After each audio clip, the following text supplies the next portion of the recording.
Welcome to ECOPS Carbon Accounting. Update monthly emission.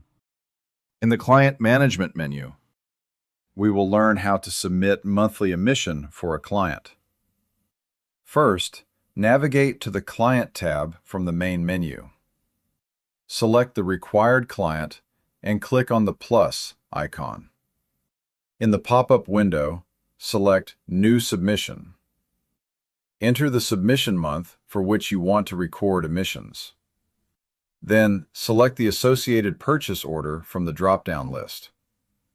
After that, choose the relevant product or project from the drop-down menu, delivered to client for respective month.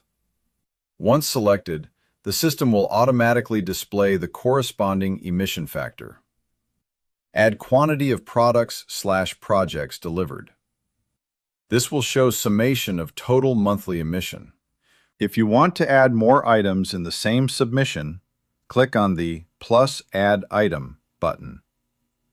Select the additional product/project, verify the emission factor, and enter the corresponding quantity.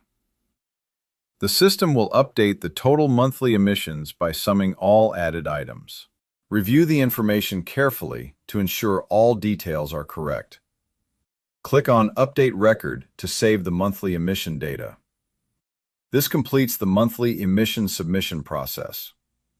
If required, you can use the Export option to download and review the submitted emission records.